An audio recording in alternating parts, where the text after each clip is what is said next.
Igsuon, ang pangalan sa atong Ginoo Jesus Christ dili Senyor Santo Niño.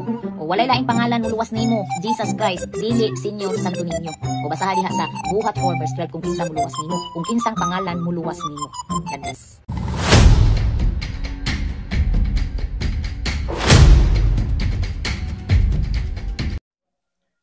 Jesus, Ginoo ko di mo madam, dili unta magpakaos tong kaugalingon ba? Kung wala ta kabalo sa ato ang tawag ining gipang istorya, di lang ta istorya. Ngano man kay kanang inyong presentation or kanang imuhang gipresentar karon nagpasabot lamang kana nga kay alamag sa balaang kasulatan. Gitawag pa biya unta ka og tawag ining pastuya nya pagkahuman imong ipaila ang imong kaugalingon nga wa kay kabangkaagan sa balaang kasulatan. Remember nga ang Ginoong Jesucristo sa dihang nahimo siyang tao dili dako diretso madam. Niagi og pagkabata madam, niagi pagkabata ba nahimong bata. Unya ka ng word nga Santo Niño madam dili na siya personal name. Kung dili usan na siya ka descriptive name nga nagapunting sa bata nga nahimugso didto sa pasungan uban ang iyang inahan nga sa Santa Maria o ang iyang tawag ining foster father si Saint Joseph. Unya mismo kanang word magud nga Santo Niño sa Spanish, sa English Holy Child, dili man Katoliko ang nag-imbento ana. Dili ang simbang Katolika ang nag-imbento ana, kung dili kanang word nga Holy Child o Santo Niño gikan na sa Dios nga pulong nga gilitok sa anghel diha sa mahal nga birhen. Sus Ginoo ko madam, ang usa kuan pa ba may pud madam mo naapi mo tuo sa imo ba no? O marapog kuan ba imong ipa-translate ang Jesus Christ dito sa Spanish word. Sa Spanish word nya himuon nimong Santo Niño. Dili oy. Ang Santo Niño og si Ginoong Jesucristo maura na nga persona. Kining Jesucristo ni agi ni pagkabata sa diyang nahimo siyang bata gitawag siyang Holy Child or Santo Niño.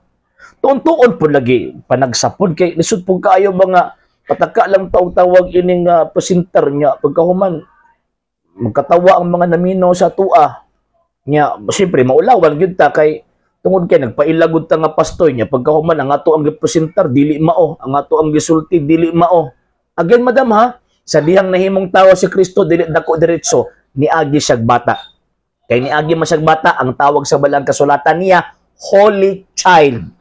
Sa Spanish pa na, Santo Niño. Kaya ang word nga holy sa Spanish, santo. Ang word nga bata, refer sa balaan sa tawag ining lalaki nga bata, o niño.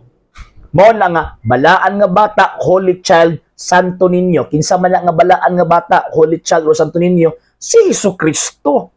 So ang mga Katoliko, pag magsimba, sa Santo Niño, gisimba na mo si Ginoong Jesucristo kay dili nga naglahi ang Santo Niño og si Jesucristo ngano man kay kanang ninyo Santo Niño og Ginoong Jesucristo maora na nga person ang second divine person sa Santissima Trinidad. May pagbubalik ka pa Katoliko madam, tuo pa minimo.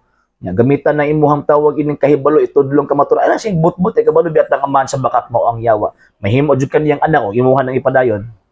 Sa hindi pa po nakapag-follow sa mga pages po natin, i-follow nyo po yung mga pages po natin. RJ Horolanciano II, TV Apolia Punto Argumento page, Kuya Apologies TV page, and RJ's Vlog 2022. And pwede rin po kayo mag-send po dyan ng Facebook stars. And also, sa ating po mga channels, sa hindi po nakapag-subscribe, i-subscribe po ninyo yung mga channels natin. The Lay Catholic, Apologies International Official, RJ Sano II TV, Kuya Apologies TV, and Barrio Kawayan Religious Forum.